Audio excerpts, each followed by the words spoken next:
to Middle Ground Media, where news is delivered without an agenda. In today's coverage, Segment 1, Haiti evacuation efforts in an urgent response to the escalating gang violence in Haiti's capital, Port-au-Prince. The U.S. State Department has initiated helicopter evacuations for Americans to Santo Domingo, Dominican Republic. Amidst dire security concerns, this operation aims to safely remove U.S. citizens caught in the chaos. Florida's Governor Ron DeSantis also announced additional state-chartered flights to further assist evacuees. The turmoil in Haiti, further compounded by political instability following Prime Minister Ariel Henry's resignation agreement, has triggered a multinational security support mission, authorized by the UN Security Council, aiming to restore order in this beleaguered nation. Segment 2, Leo Varadkar's resignation in a surprising move. Leo Varadkar, Ireland's Taoiseach, announced his resignation for both personal and political reasons, stepping down as leader of the Fine Gael party. Varadkar, celebrated for making Ireland more equal and modern, leaves behind a legacy of significant social reforms, including legalizing same-sex marriage and abortion. Despite his emotional farewell and lack of concrete future plans, his resignation has sent ripples through Irish politics, questioning the stability and direction of the current coalition government. This unexpected decision opens up new political dynamics as Ireland prepares for a leadership transition. Segment 3, Indonesia's presidential election. Indonesia's defense minister, Prabowo Subianto, has been declared the winner of the presidential election, despite controversies over alleged voting irregularities. Subianto, accused of human rights abuses under a past dictatorship, pledges unity and faces congratulatory messages from global leaders, signaling international interest in Indonesia's future direction. However, rivals Anies Baswedan and Ganjar Pranowo vow to challenge the results, citing procedural issues and possible influence from the outgoing president's familial connections. This political drama unfolds as Indonesia, a pivotal Southeast Asian democracy, navigates through its complex electoral aftermath.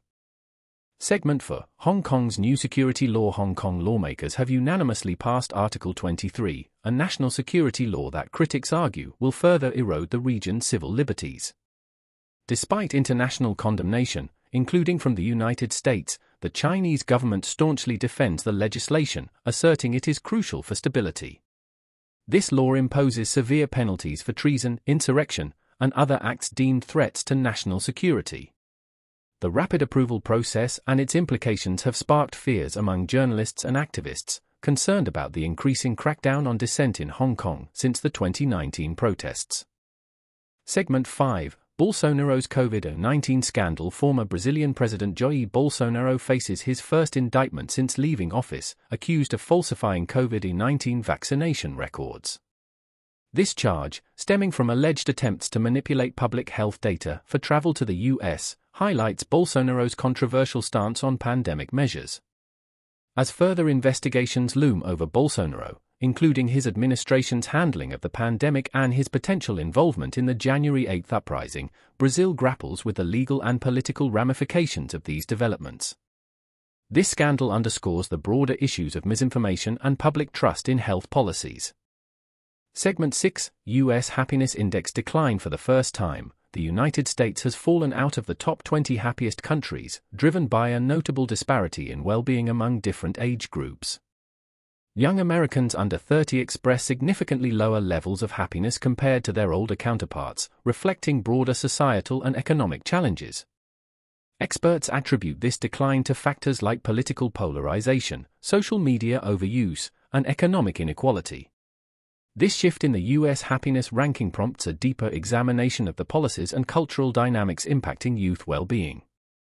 Segment 7, England's gender transition policy. England has implemented new regulations restricting gender-affirming care for individuals under 16, sparking debate and international attention.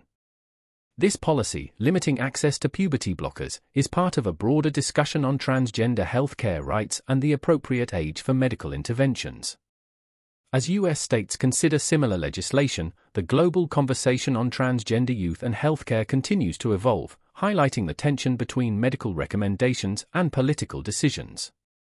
Segment 8, Vietnam President's resignation. Vietnam's President Vo Van Thuong has resigned amid an ongoing anti-corruption campaign, marking a significant political shake-up in the Communist Party-ruled country.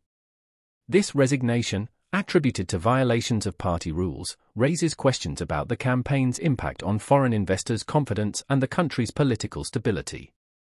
As Vietnam prepares for a new presidential appointment, the international community watches closely to understand the implications for governance, economic policies, and the broader Southeast Asian geopolitical landscape.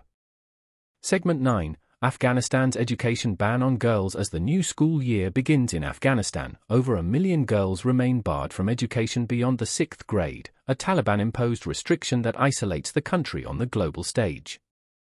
The United Nations and activists worldwide condemn this ban, emphasizing the critical right to education for all and the long-term detrimental effects on Afghan society. Despite appeals and international pressure, the Taliban maintains its stance, citing their interpretation of Islamic law. This policy not only hampers the progress of Afghan women and girls but also signals a broader suppression of freedoms under Taliban rule. The disparity in educational opportunities deepens gender inequality and underscores the urgent need for global advocacy and diplomatic efforts to restore educational rights in Afghanistan. Thank you for tuning into Middle Ground Media. Don't forget to like and subscribe for more unbiased news. Join us again tomorrow for your daily dose of truth and clarity.